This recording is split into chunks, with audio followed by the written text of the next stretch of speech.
Narasi sejarah Gunung Kidul memang bukan naskah sejarah.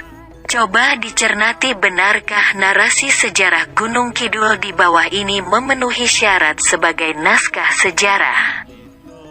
Pada waktu Gunung Kidul masih merupakan hutan belantara, terdapat suatu desa yang dihuni beberapa orang pelarian dari Majapahit. Desa tersebut adalah Pongangan, yang dipimpin oleh R. Dewa Katong, saudara Raja Brawijaya. Setelah R. Dewa Katong pindah ke desa Katongan 10 km utara Pongangan, puteranya yang bernama R. Suromejo membangun desa Pongangan. Sehingga semakin lama semakin ramai.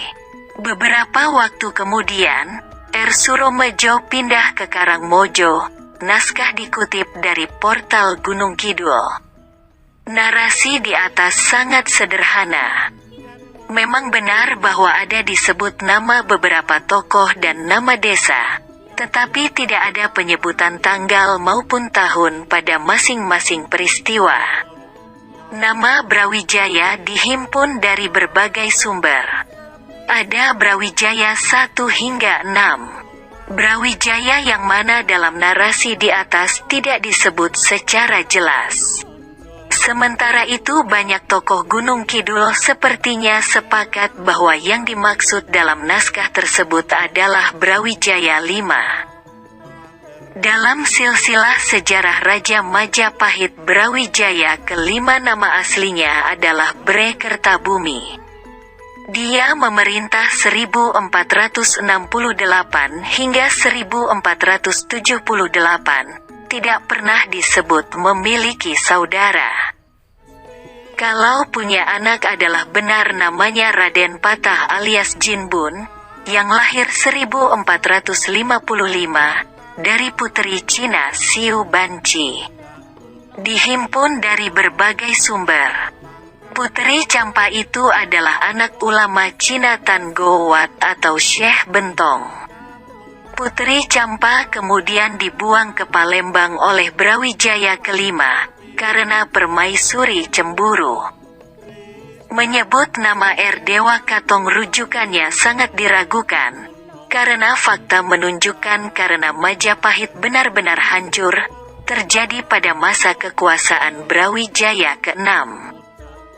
Dia tidak lain adalah Gerindra Wardana, menantu Brawijaya ke-5 yang memberontak kemudian memindahkan ibu kota Majapahit ke Daha Kediri.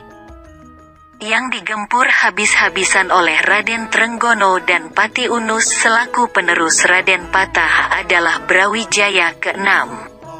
Kalaupun dituturkan melarikan diri ke Gunung Kidul, patut diduga itu bukan Brawijaya ke-5, karena Majapahit tamat riwayatnya, berdasarkan sejarah adalah tahun 1527, sementara Brawijaya ke-5 memerintah tahun 1468 hingga 1478. Selisihnya 49 tahun. Tidak dipungkiri bahwa Raden Patah setelah menjadi Sultan Demak didukung para wali memang pernah membujuk ayahanda Brawijaya ke-5 untuk memeluk agama Islam. Tetapi tidak ada narasi sampai Sang Bre Kertabumi melarikan diri, karena kekuasaannya keburu dirampas Gerindra Wardana.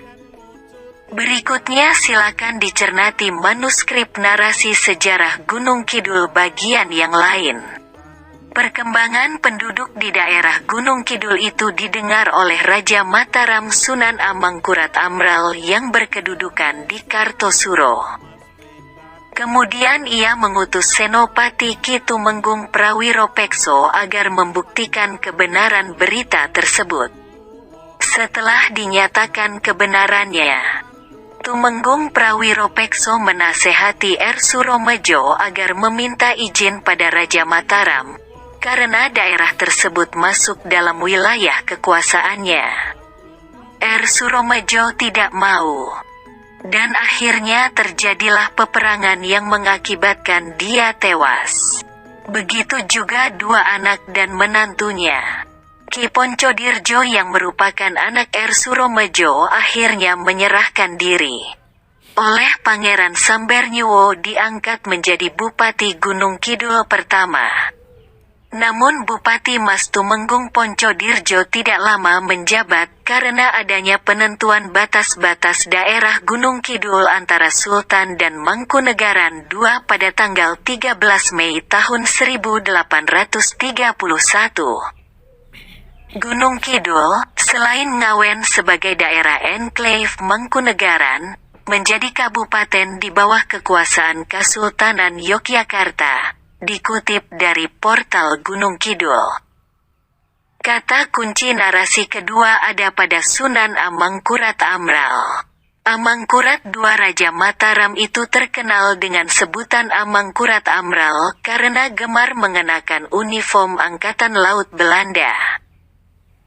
Dia memerintah dari tahun 1677 sampai tahun 1703. Jarak antara runtuhnya Majapahit 1527 dengan kekuasaan Sunan Amangkurat Raja Mataram yang berkedudukan di Kartosuro 1677 adalah 150 tahun. Pertanyaan sederhana. Bagaimana para penelusur sejarah Gunung Kidul merekonstruksi perang besar antara yang diduga pelarian Majapahit dengan utusan Amangkurat Amral? Narasi kedua terlalu menyederhanakan peristiwa sejarah. Lagi pula perang besar yang dimenangkan Amangkurat Amral tidak ada titi mangsamya, tahun berapa itu terjadi. Makin konyol dan ahistoris ketika pada narasi kedua disebutkan bahwa Tumenggung Poncodirjo dilantik menjadi Bupati Gunung Kidul oleh Pangeran Sambernyowo. Padahal sang pangeran meninggal tanggal 23 Desember tahun 1795. 36 tahun meninggal kemudian bangkit melantik Bupati. Narasi 1 dan 2 itu sebenarnya naskah dongeng. Tidak layak untuk disebut naskah sejarah. Jadi wajar kalau Bupati Sunaryanta bersikeras memerintahkan untuk diperbaiki dan disempurnakan.